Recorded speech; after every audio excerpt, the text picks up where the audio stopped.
UNdunankulu uZamani Saul uvumile ukuthi ikhona ingqinamba ezikhungethe abantu bakuleya ndawo kodwa behulumeni bayazama ukuzixazulula. We've got a long-term program, as I have told you. It's a commitment that we've made in 2019, 25,000 formal sites where we'll be able to move people with informal housing to be on formal sites. And that in itself will assist us, it will assist us to accelerate our housing delivery program. Ungqongqoshe wovisi kaMengameli uMondli Gungubele uthi lezi ingqinamba ezikhungethe abantu base-Uppington zikhungethe abantu bakulelizwe. Uhulumeni uyazazi futhi uyazibona. If you remember, we were here in Kimberley at some stage in 2018. They are not an exception.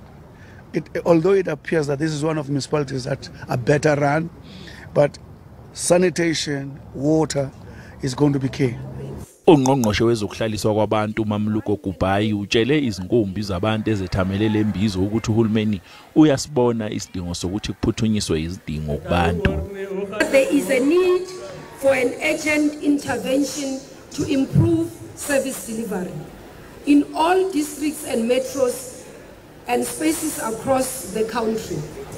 Baphefumulileke nabantu bakuleya ndawo ngengqinamba ababhekene nazo. Abantwana bethu aba-disabled abanasikolo bazinhlekisa kwisikolo ze-mainstream. Ndifuna ukuza kuwe tata ubhekicele, ndiyavuya ulapha tata, bengayazi bawulapha. Abantu abadala bayaphela ngabantwana abachaya i-drugs. Baphela nje, amapolice are so much aware of it. Phakathi kongqongqoshe abaphelekezela uMengameli kule ngqungquthela kukhona ungqongqoshe wemfundo eyisisekelo uNjimotshega owezokuhlaliswa kwabantu uMamluko Gubhayi kanye nowamaphoyisa uBhekicele. Lembizo kaMengameli osekungeyesihlanu ibanjwe ngaphansi kwesihloko esithi Leave No One Behind.